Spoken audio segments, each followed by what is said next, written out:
With Light in the Dark. This is my first YouTube video, so please be nice to me or I will cry. I am a non-binary person, and most of my friends are also some form of transgender, so I feel like I'm pretty equipped to talk about this subject today.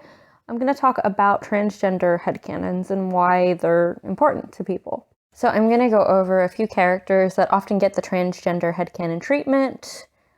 First of all, I'm going to talk about Danny Phantom, which is often given the transmasculine headcanon for a few reasons. So there's some surface level things, such as a few people have pointed out that they've noticed that the way his chest is drawn, it's not completely flat, even though he's not super defined muscularly. There's a few times where he talks about how he's insecure with his masculinity, and he's made fun of for that. As well as the fact that the one thing that people always bring up to me when I was asking about it is the fact that canonly they have a character that's his clone and the only stable clone, which ends up being female. So some more subtextual things I noticed upon watching were, for the one thing, so this character has a secret that he's afraid of his family finding out, to the point where he's afraid that if his family finds out, they will actually murder him. So I can see why that could ring true to transgender people, unfortunately. There's also the character of Jazz, who is the main character's sister, who eventually finds out his secret, and she ends up trying to be good, like well-meaning, but overly enthusiastic, and she's actually like a really perfect example of the really overly enthusiastic, well-meaning, but somewhat harmful ally, where it's like, oh, like, good for you, look at you, like, and you're like, oh, thanks, too much.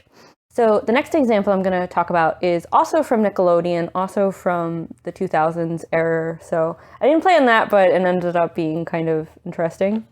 Is the show My Life as a Teenage Robot, which I often see getting the trans feminine headcanon treatment. And there's a few reasons for this. Once again, the surface level is, well, one of the big things people notice is the character canonly has a dead name that her mother insists on calling her, but she's always like, no, that's not my name. My name is Jenny. And her mother wants her to be this specific way. She wants her to be a superhero and whatnot, but she just wants to be a normal teenage girl, which is, I think, the biggest like surface level things. Some of the more subtextual things that I could see people finding relatable are, there's a character that canonly has a crush on her because she's a robot. So it's almost like, oh, okay, we have an actual like chaser, which is a thing within the transgender community that almost all types of transgender people face, but trans feminine people, I think, from what I've at least seen, unfortunately face that the most. And there's also been a few instances of her, like there's an instance where she goes through puberty and she feels really uncomfortable because like her shoulders get bigger and stuff like that. So I definitely can see that being like something that people find relatable. Interestingly enough, the creator of My Life as a Teenage Robot actually said that he did not intend for it to be viewed that way, but he thinks it's really cool that people can see themselves in his work, whereas the creator of Danny Phantom is a big poo-poo head. So what I'm going to talk about for non-binary representation that wasn't necessarily intended in the text, but a lot of people headcanon, is the anime, which was not on Nickelodeon, but was from the same period, or on High School Host Club, which didn't age 100% super well. There's a lot of parts of it that are a little by today's standards, so if you want to check it out, like keep that in mind.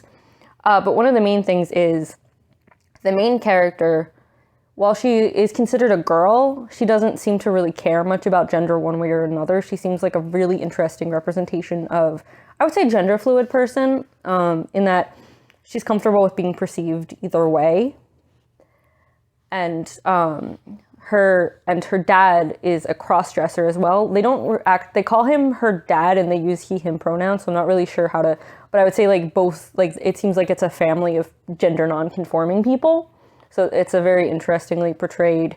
Once again, there's like some parts of it where it's a little because the fact that it's an anime, but the concept of it is that she ends up becoming a part of a host club with a bunch of boys in her school, and at first they don't realize she's a girl and they just think like she's a cute boy because she looks great in either clothes. And like I said, Hari, she doesn't care. She's a really cool character. And I think one of the first characters I think I personally found kind of relatable and was like, oh, that's cool. She can like dress either way and be chill with that.